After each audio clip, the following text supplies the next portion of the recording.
on the 50 volt scale, so it's about 6 volts.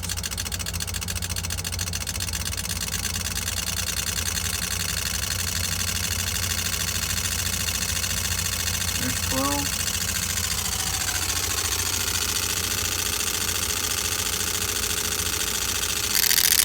And that's off of this little dinky thing.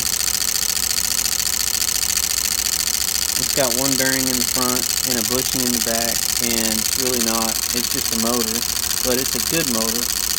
It's going to be pretty close to what a generator would put out, but it's not really a good generator.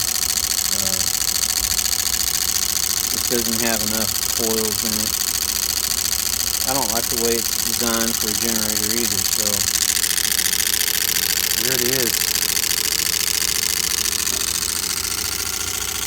And this thing, when we take that generator off, drags it way down. Just the drag on this thing without even putting any kind of load on it it's pretty stiff. The magnets are pretty strong, so it's definitely pretty draggy.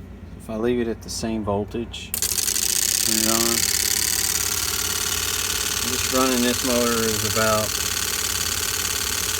just under 40 amp, 400 milliamps, right around 400 milliamps. And that's at 17 volts. If I drop it down, it gets more efficient. Okay, I'm gonna try something different today. I'm basically gonna test this charging capacity of this Newman motor that I built. Oh, what is it doing here? It's making noise. Okay.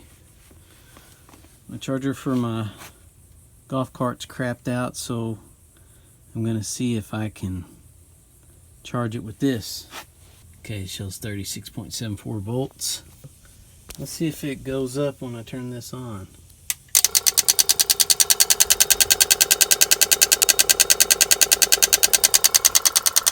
That's a big bank of batteries, so it may not go up for a while. I'll come back and check it in a little bit. And here's the interesting part. Yeah, this is a 12 volt power supply. It doesn't even register any amps. Actually, I think on average it's about a half an amp. So if a half an amp can charge a 36 volt bank of high capacity batteries for this golf cart, I mean, I'm hoping it holds together long enough for me to charge it all the way up. But that's a pretty interesting thing. Alright, let's check it. Oh yeah, 36.77. So it's going up. I'm going to let it sit here and run for a while and see if we can actually fully charge this.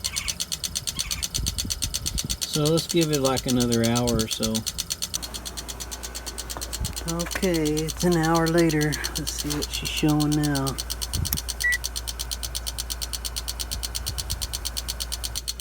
It's gotten hot though, because my little thing is falling off here, but looks like it's still holding together. It's just really hot out here. I've done this before where I've added a capacitor,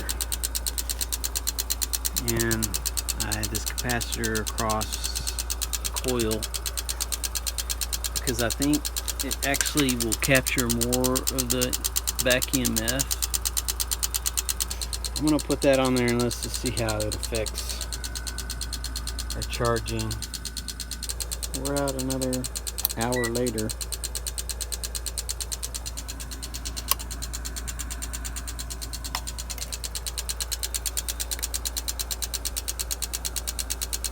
So what I did is left this thing running for quite a few hours.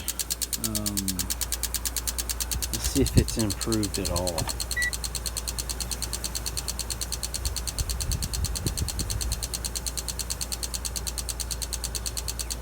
It has.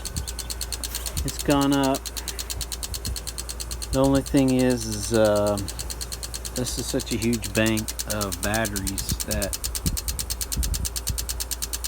at this rate, I think it's going to take a week to charge it. I think I could charge a single 6-volt or a single 12-volt very quickly, or fairly quickly. But with this 36-volt system and having 6, golf cart batteries in here, it's just not going to work. And I don't want to leave it out here, so it's a good test. At least I know it's charging it. And I think it's going to improve with mechanical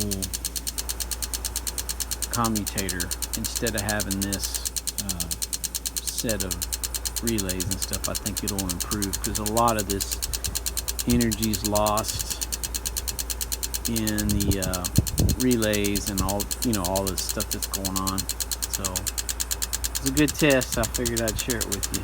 Yeah, I decided to get rid of all the noise. Figured out how to put together the right kind of circuit to run this thing. It's so quiet now, and this thing is so much quieter. Okay, this little dinky thing that I've put together is almost 100% efficient. What I've done is I've put a load on it, which is the bulb. It's nice and bright. I'm running the unit at 12 volts. It's pulling 1.97 amps, 1.96 amps. And the bulb is pulling 1.93. It fluctuates. So we're up there around 98-99% efficiency, or almost 100% conversion.